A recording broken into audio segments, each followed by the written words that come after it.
నమస్తే. తెలంగాణలో భూమి సమస్య అత్యంత ప్రధానమైంది అని మనం ప్రతిరోజు మాట్లాడుతున్నాం. ఎస్సీ ఎస్టీ బీసీల చేతిలో ఉన్న భూమి ఉన్నదే తక్కువ, ఉన్నది కూడా గత 11-12 సంవత్సరాలుగా పూర్తిగా కొల్లగొట్టబడ్డది. ఈ భూమి కోసం మాట్లాడే వాళ్ళు చాలా తక్కువ కాదు, అసలు లేకుండా పోయారు తెలంగాణ రాష్ట్రంలో. సో అందులో భాగంగా మా భూమి రథయాత్ర పేరుతో మేము భూమి కోసం, తెలంగాణ రాష్ట్రంలో సమస్యల కోసం, ఈ వర్గాల రాజ్యాధికారం కోసం దాదాపుగా 3 సంవత్సరాల 3 నెలల పాటు మా భూమి రథయాత్ర పేరుతో ధర్మ సమాజ్ పార్టీ డాక్టర్ విశారదన్ మహారాజ్ గారు 1,00,000 కిలోమీటర్ల ఈ రథయాత్రకు ఆయన శ్రీకారం చుట్టారు. ఆదిలాబాద్ నుంచి హైదరాబాద్ వరకు దాదాపు 3 సంవత్సరాల 3 నెలల కాలం తెలంగాణలో బీసీ ఎస్సీ ఎస్టీల రాజ్య స్థాపనకై, ప్రజా సమస్యల పరిష్కారానికై, ప్రభుత్వంపై యుద్ధానికై విశారదన్ మహారాజ్ 1,00,000 కిలోమీటర్లు మా భూమి రథయాత్ర. సో గతంలో 5,000 కిలోమీటర్ల పాదయాత్ర, అంతకుముందు పాదయాత్ర, సో ఇప్పుడు 10,000 కిలోమీటర్ల పాదయాత్ర, ఇప్పుడు మా భూమి రథయాత్ర. ఇది పాదయాత్ర కాదు, రథయాత్ర అంటున్నారు. సో వీళ్ళు ముందుగా పాదయాత్ర ప్లాన్ చేసుకున్నారు, మళ్ళీ దీన్ని రథయాత్ర కింద మార్చారు. మాట్లాడదాం ఈ అంశం మీద. నమస్తే. నమస్తే విశారదన్ గారు. నమస్తే. సో ఈ యాత్రల్లో మీరు ఒక ట్రెండ్ సెట్ చేశారు. అవును, పాదయాత్రలతో ఒక ట్రెండ్ సెట్ చేశారు, ఇప్పుడు రథయాత్ర అంటున్నారు. అవును సార్. ఇక్కడ నాకు అనిపిస్తుంది ఏంటంటే మీరు ఇచ్చిన ఈ దీంట్లో సార్ ప్రజా సమస్యలు అంటున్నారు, మా భూమి అంటున్నారు. అవును, ప్రజా సమస్య కిందనే చూస్తున్నారా, భూమి సమస్యను కూడా దీన్ని సపరేట్ గా చూసి మా భూమి రథయాత్ర అంటున్నారు? రఘు గారు, ఫండమెంటల్ గా ఏంటంటే భూమిలోనే రాజ్యం ఉంటుంది, భూమిలోనే ఆత్మగౌరవం ఉంటుంది, భూమిలోనే ఆహారం ఉంటుంది, భూమిలోనే ఆత్మధైర్యం అన్నీ కలగలిసిందే భూమి. ఒక రకంగా చెప్పాలంటే మానవుడికి ఒక శ్వాస, ఊపిరి, ఆత్మగౌరవం భూమి. ఆ భూమే ఈ వర్గాలకు లేకుండా చేయడం దాదాపు యుగ యుగాలుగా జరిగిన కుట్ర. ఈ కుట్రని ఇప్పుడున్న రేవంత్ రెడ్డి వరకు కొనసాగిస్తూనే ఉన్నాడు. అంటే ఇప్పుడున్న పాలకులు భూమి లేకుండా చేసిండ్రు, అప్పుడున్నటువంటి సనాతన సాంప్రదాయ వ్యవస్థలో భూమి లేకుండా చేశారు. భూమి లేకపోవడం ద్వారా మనిషి యొక్క వెన్నెముక్కని ఇరగొట్టిండ్రు, మెదడుని ఇరగొట్టిండ్రు, మనిషి యొక్క జీవితాన్ని ధ్వంసం చేశారు. కాబట్టి భూమితోటే రాజ్యం వస్తుంది, భూమితోటే ఆత్మగౌరవం వస్తుంది, భూమితోటే తిండి దొరుకుతుంది. ఆ భూమే లేదు కాబట్టి ఆత్మగౌరవ నినాదం కోసం మా రథయాత్ర పేరు మా భూమి రథయాత్రగా నామకరణం చేశామని సందర్భంగా తెలియజేస్తున్నాను. మా భూమి రథయాత్ర ద్వారా మేము కోరుకుంటున్నది భూమి కావాలి, ఆ భూమి ద్వారా రాజ్యం తెచ్చుకోవాలి, ఆ భూమి ద్వారా ఆత్మగౌరవం తెచ్చుకోవాలి, ఆ భూమి ద్వారా ఆహారం కూడా తెచ్చుకోవాలి, ఆత్మ బలాన్ని, ఆత్మ ధైర్యాన్ని తెచ్చుకోవడం కోసం మా ప్రజలకి ఒక గొప్ప పేరుని నామకరణం చేయడానికి మా భూమి రథయాత్ర 1,00,000 కిలోమీటర్ల రథయాత్ర హోల్ తెలంగాణ మొత్తం 1 ఇంచు భూమి వదలకుండా టోటల్ తెలంగాణని చుట్టి వచ్చి ఒక జైత్ర యాత్రలాగా యుద్ధాన్ని మోగించి కొనసాగించి వచ్చి తెలంగాణకు చేరుకొని రాజ్యాన్ని పట్టుకునే ఒక మహా ప్రణాళికతో నాకు అర్థం కాలేదు, బయలుదేరబోతున్నాం. ఎమోషనల్ గా మా భూమి అంటే ఇది మన భూమి తెలంగాణ, లేకపోతే భూ సమస్యల మీద పోరాటం, భూ సమస్యలు కూడా అంతర్గతంగా ఇమిడి ఉన్న టైటిల్ ఇది. ఓకే, భూ సమస్య కూడా ఇమిడి ఉంది. తెలంగాణలో 20 లక్షల ఎకరాల భూమి ప్రభుత్వం పంచగలిగే అవకాశం ఉన్నది. తెలంగాణ ప్రభుత్వం 20 లక్షల ఎకరాల భూమి పంచగలిగే అవకాశం ఉన్న భూమి ఉన్నది. ఆ భూమిని కూడా బయటికి తీస్తాం ఈ రథయాత్రలో. ఒక సమస్య కాదు, మొత్తం అనేక ప్రధానమైన సమస్యల్లో భూ సమస్య ఉంది. భూమి ఇట్స్ ఈక్వల్ టు పవర్. భూమి కూడా రాజ్యంతో సమానం. భూమి లేకుండా రాజ్యం ఎక్కడిది అసలు? అందుకనే మా భూమి అంటే మా రాజ్యము అని అర్థం. అందుకని ఈ టైటిల్ని మా భూమి అని పేరు పెట్టడం జరిగింది. అందుకని భూమిని అడుగుతాం, రాజ్యాన్ని అడుగుతాం. ఏది ఇయ్యనప్పుడు, ఏది కానప్పుడు రాజ్యం మీదకి మేమే దండెత్తి వస్తాం 3.5 సంవత్సరాల తర్వాత. సో మీరు కూడా జెండాలు పెట్టడాలు, గుడిసెలేయడాలు ఇట్లాంటి కార్యక్రమాన్ని ఏమైనా తీసుకుంటారా? అలాంటి గుడిసెలేమేమేమో, గుడి కట్టుకోవడం ఏమేమి, గుండెల్లో గుడి కట్టే కార్యక్రమం ఇది. గుడిసెలేసేది ఉండదు, కానీ భూమిని మాత్రం ప్రభుత్వాన్ని అడుగుతాం. ఉదాహరణకి హైదరాబాద్లో 2 లక్షల ఎకరాల భూమి రాష్ట్ర ప్రభుత్వం, అంటే ప్రభుత్వం ఎప్పటి నుంచో అనేక ట్రస్ట్ల పేరు మీద అనేక మంది వ్యక్తులకి అనుభవదారులుగా భూమిని పంచింది. ఆ భూమిలో యజమానులుగా వాళ్ళకి ఏం పట్టా ఇయ్యలే, అనుభవదారులుగా ఇచ్చింది. అంటే భూమికి యజమానిగా ప్రభుత్వం ఎప్పుడు ఇయ్యదు, అనుభవదారుడుగా ఇస్తుంది. ఎందుకు? ప్రభుత్వం ఎప్పుడైనా ఆ భూమిని తీసుకోవచ్చు, ప్రభుత్వం ఎప్పుడైనా ఆ భూమిని రికవర్ చేయొచ్చు. ఎందుకంటే ముందు కండిషన్స్ పెట్టి భూమి ఇస్తుంది. ఆ కండిషన్స్ ఫెయిల్ అయినప్పుడు మళ్ళా ప్రభుత్వం ఆ భూమిని రికవర్ చేసుకునే హక్కు ఉంది. ఉదాహరణకు అనేక సినిమా స్టూడియోలకు కలిపితే దాదాపు 20,000 ఎకరాలు ఇచ్చింది. అట్లా అనేక ట్రస్ట్లకి, సంఘాలకి, సంస్థలకి అట్లా 2 లక్షల ఎకరాల భూమిని పంపిణీ చేయడం జరిగింది. ఆ భూమితో ఇప్పుడు ఇవాళ వ్యాపారాలు చేస్తున్నారు. ఆ భూమిని వాళ్ళు అనుభవిస్తున్నారు. ఆ భూమికి యజమానులుగా మారిపోయి వ్యాపారంగా, కమర్షియల్గా మార్చారు. ఆ భూముల్ని కూడా మేము అడుగుతాం మా భూమి యాత్రలో. అంతిమంగా మా భూమి ద్వారా భూమిని అడుగుతాం, రాజ్యాన్ని అడుగుతాం, రాజ్యంలో వాటాను అడుగుతాం.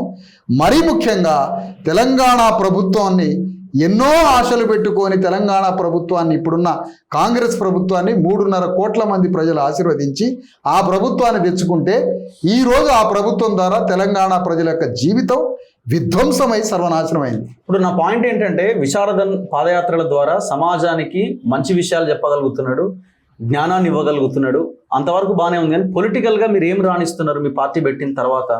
ఇప్పుడు మళ్ళీ ఒక రథయాత్రని మీరు ఎంచుకున్నారు. అవును, గతంలో చేసిన పాదయాత్రల ద్వారా మీకు వచ్చిన లాభం ఏంది? ఇప్పుడు చేయబోతున్న యాత్రల ద్వారా మీకు ఏం లాభం జరుగుతుందని మీరు ఆశిస్తున్నారు? ఎగ్జాక్ట్లీ.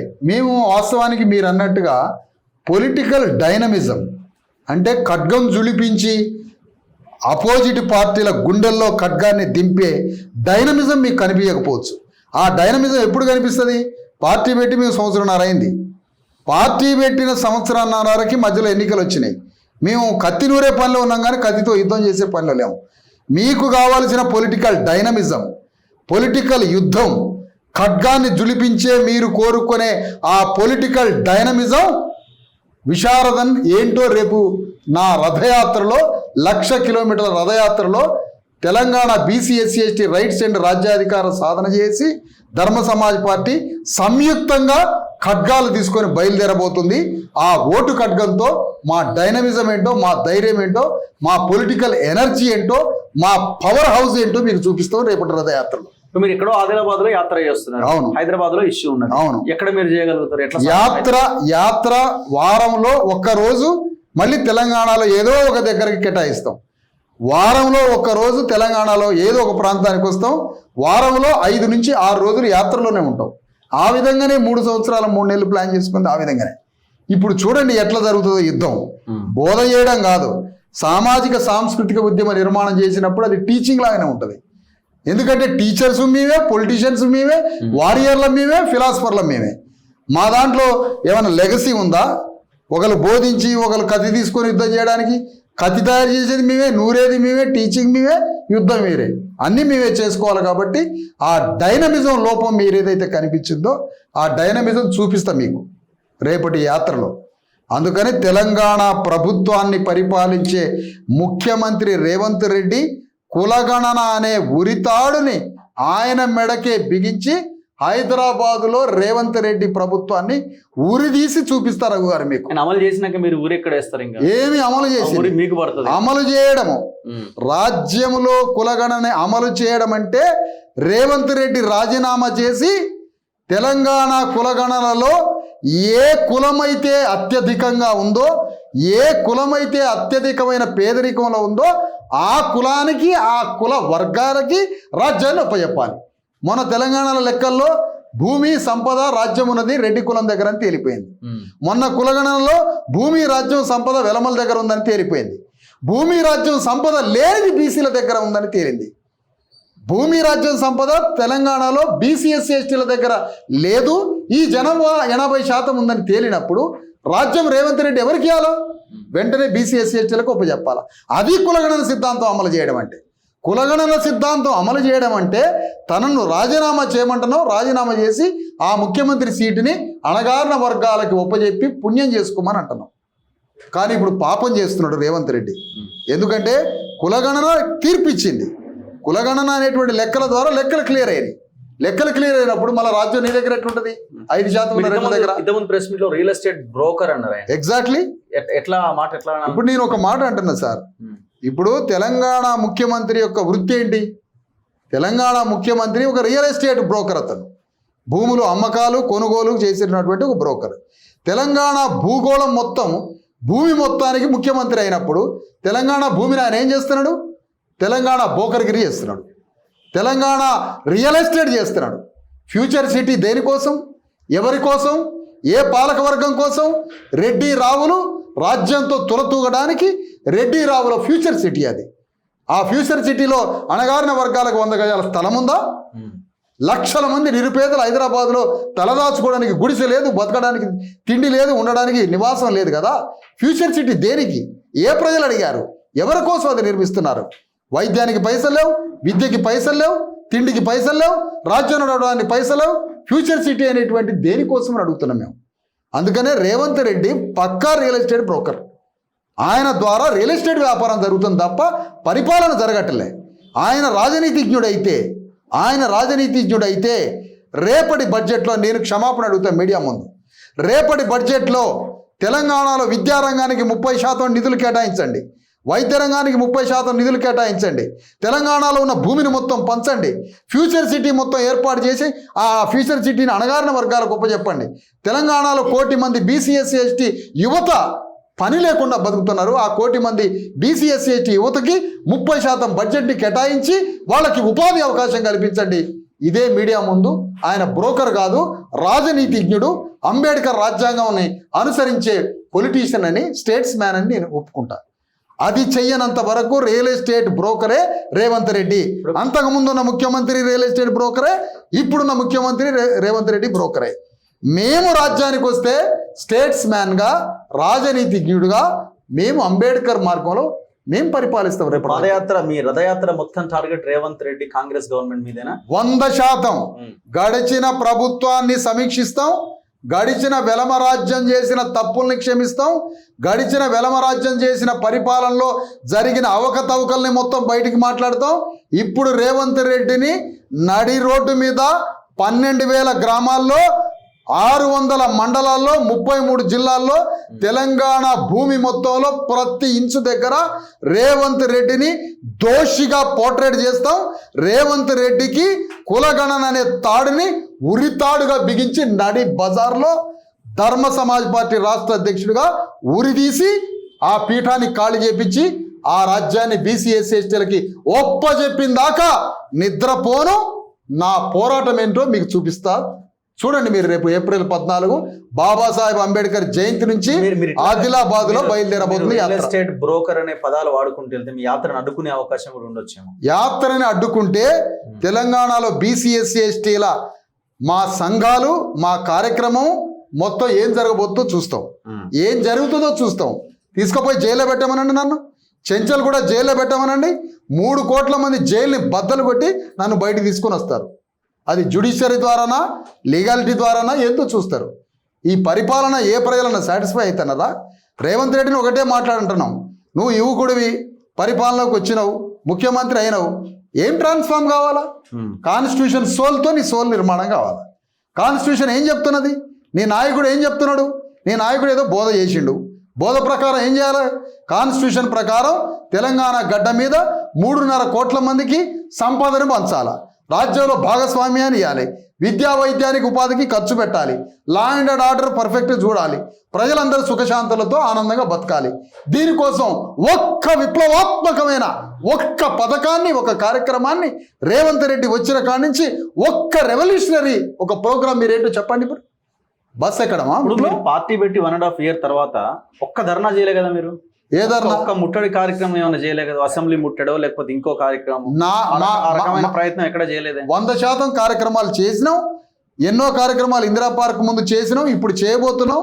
మేము సాంప్రదాయ ధర్నాలు, మొక్కుబడి ధర్నాలు, ధర్నా చేసినామంటే ధర్నాని పేపర్కి ఎక్కించుకొని పోలీసు వాళ్ళతో గలాట పెట్టి ఆ ధర్నాలని పేపర్కి లేకపోతే మీడియాకి చూపించుకొని మొక్కుబడి ధర్నాలు చేయదలుచుకోలే.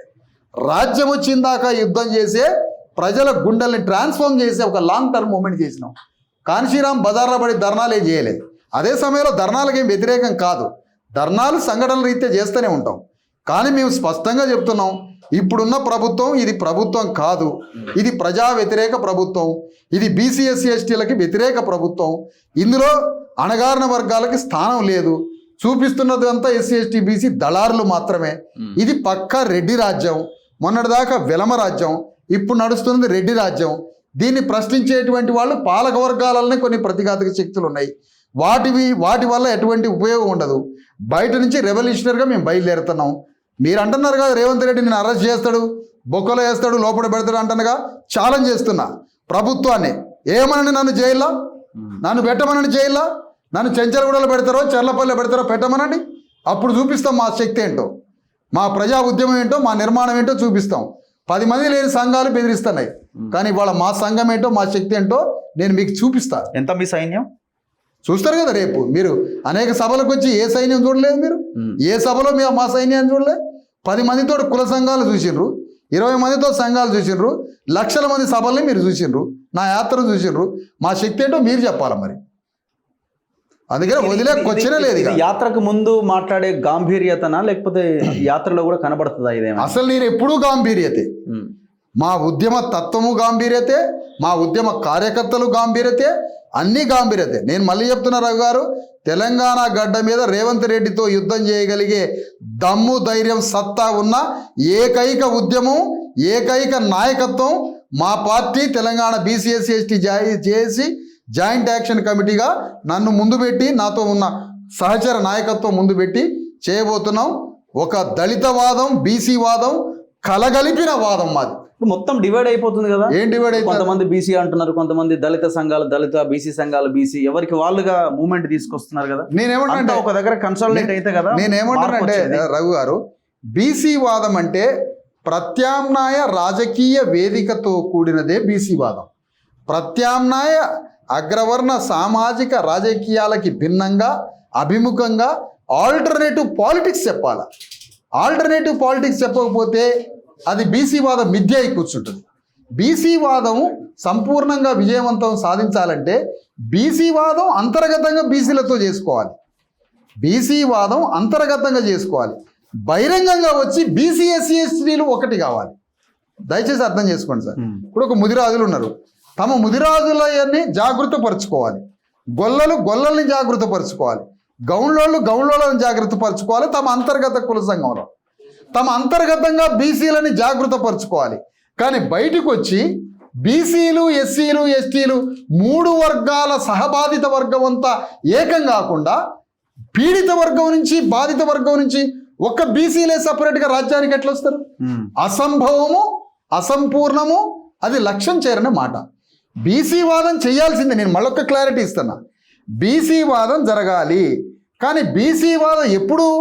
అది బీసీలని అంతర్గతంగా కూర్చోబెట్టుకొని మన చైతన్యంలో లోటు ఉంది, మన చైతన్యంలో కొంత తక్కువ ఉన్నది, మన చైతన్యం పెంచుకోవాలని బీసీలు అంతర్గతంగా కూర్చొని మాట్లాడుకోవడం బీసీ వాదం అయితే తప్ప, బహిర్గతంగా వచ్చి అగ్రవర్ణ రాజ్యాన్ని ఎదుర్కోవాలంటే బీసీ ఎస్సీ ఎస్టీలని కలపకుండా రాజ్యం కోసం యుద్ధం ఎక్కడ భారతదేశంలో ఎక్కడైనా జరిగిందా? కరుణానిధి బీసీ కావచ్చు, లల్లు ప్రసాద్ బీసీ కావచ్చు, నితీష్ కుమార్ బీసీ కావచ్చు, ములాయం సింగ్ యాదవ్ బీసీ కావచ్చు. వీళ్ళు బీసీ వాదం అనలే.